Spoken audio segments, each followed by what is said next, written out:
Welcome back to Booty Makes. My name is Callie, and today we are going to be making Mexican hot chocolate cookies. So my husband is actually the one who came up with the idea to make this recipe because he grew up drinking Mexican hot chocolate, also known as Abuelita hot chocolate, and Christmas is next week, and he just thought that this would make a really delicious cookie recipe, and he is absolutely right. If you've never had Mexican hot chocolate, what makes it special is it uses spices like cinnamon, chili powder, and cayenne that really just give it a unique flavor, and it is so delicious, and you are going to love it. So let's get right into it, but before we begin, as always, please remember to subscribe, like, share, chat in the comment section, and follow me on social media for more recipes and additional content. So let's get right into it. These are the ingredients that we are going to be using. I have some brown sugar, granulated sugar, some butter softened to room temperature. As you can see here, it is very, very soft. I have one egg yolk, some vanilla extract, salt, some mini semi-sweet chocolate chips. You could really use regular size chocolate chips, and it doesn't have to be semi-sweet. It could be dark chocolate, it could be milk chocolate, whatever you have, whatever you like. I also have some flour, baking powder, baking soda, cinnamon, a little bit of chili powder, and cocoa powder.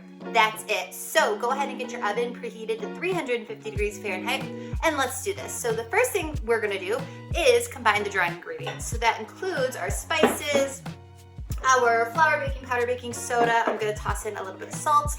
Of course, always want to be salting your desserts. And I also just want to point out, if you haven't noticed, I've been posting a lot of Christmas content lately, so I hope you give that a look. I think you're really going to enjoy it. I posted quite a few cookie recipes, more to come, so I hope you enjoy it.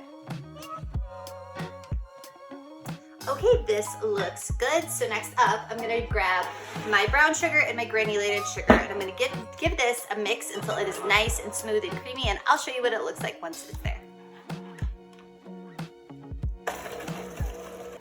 Okay, this looks wonderful. As you can see, it's nice and creamy. So next, I'm gonna toss in the egg and the egg yolk, and that additional egg yolk is gonna help these cookies be really nice and chewy and delicious. So I'm gonna give this a mix to combine.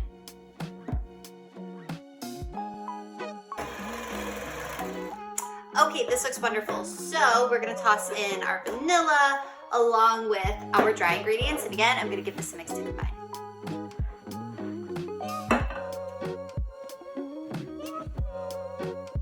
Okay, this looks wonderful. So we're gonna toss in our chocolate chips. I like to reserve just a few to sprinkle over the tops of the cookie dough balls before they go into the oven. This is optional, but I recommend doing it. So I'm just gonna mix these up into the batter, and then I'm gonna clean up and we're gonna finish this off. Okay, so I have my parchment lined baking sheet. My oven is preheated at 350 degrees Fahrenheit, and this is how this goes. I like using an ice cream scoop. It's optional, but it's just an easy way to transfer the batter onto the sheet and keep the dough balls somewhat uniform in size. I've said that in plenty of other videos, but it's just a really good tip. Okay, so I'm just gonna line this up, and like I said earlier, this is optional, but I like taking just a few chocolate chips, scattering them over the top like so, and it makes them just extra chocolatey, and they also look really pretty once they come out of the oven. So I'm gonna continue doing this, and then I'm gonna pop these in my oven for about 9 or 10 minutes. The key to a really soft and chewy cookie with a slightly crisp exterior is to underbake the cookies. And the reason for that is because once the cookies come out of the oven and they sit at room temperature for a few minutes, they're gonna continue to bake, and in that time, they're just gonna firm up to, like I said, just the most perfect texture. So you have to trust me on that. So again, 9 or 10 minutes at 350 degrees Fahrenheit, and then I'm gonna give you a close-up of just how incredibly delicious these cookies really are.